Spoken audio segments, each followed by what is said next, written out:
China repeatedly warns the world that Japan is remilitarizing, that Japan is becoming a dangerous military power again.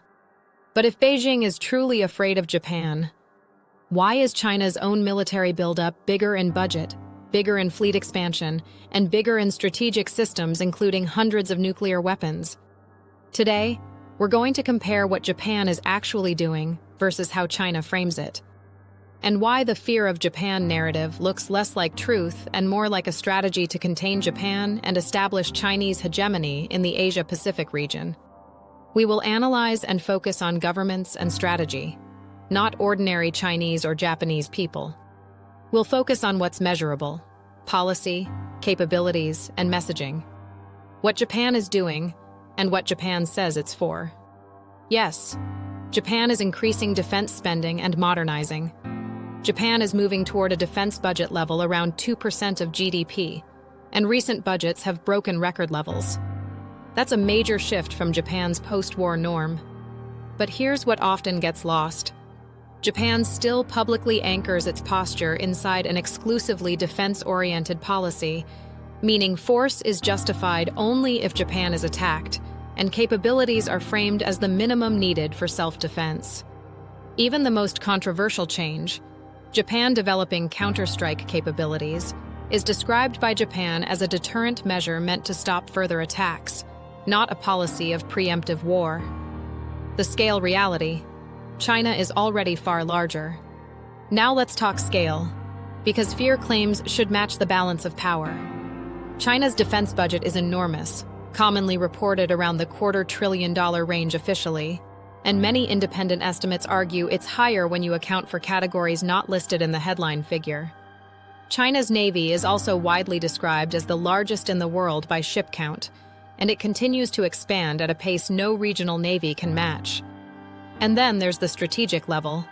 China is expanding its nuclear arsenal, while Japan has no nuclear weapons and relies heavily on alliance-based deterrence.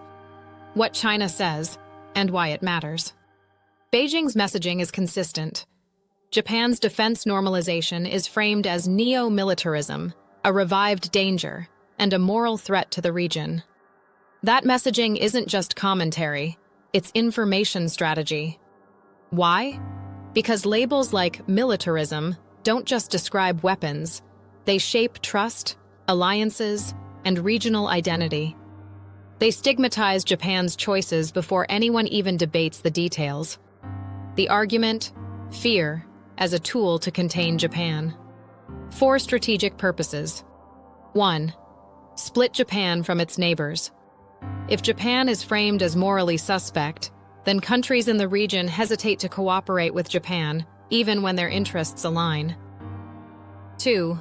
Delegitimize Japan's deterrence upgrades. When Japan modernizes missiles, ships, or air defenses, Beijing can portray it as aggression, even if Japan insists it's defensive. 3. Justify China's buildup as reactive. If Japan is cast as the threat, China's military growth gets packaged as restraint or necessity, rather than ambition. 4. Keep Japan on the defensive. In the narrative war, Japan spends its time explaining and apologizing in the information space, while China shapes the storyline and sets the terms of debate.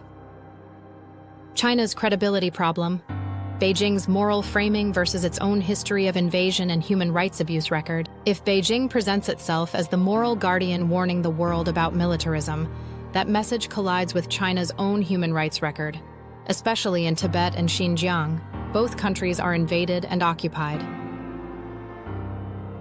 International organizations, human rights groups, and UN-linked assessments have described severe repression in Xinjiang, including mass detention and systemic rights violations on a scale that sparked global alarm. In Tibet, there are well-documented concerns about restrictions on language, religion, and cultural institutions, and large-scale policies that many observers describe as forced assimilation. Nearly 1 million Tibetan children are in China's colonial boarding school. Japan is modernizing, yes, but the claim that China is simply afraid of Japanese militarism doesn't match the scale realities or the broader context. A more realistic lens is this. Beijing's fear of Japan narrative can operate as strategy, a tool to pressure, isolate, and contain Japan without firing a shot. Comment below. Is Japan's buildup defensive deterrence, or are we seeing a new arms race? Thank you for watching, and if you liked the video, kindly subscribe.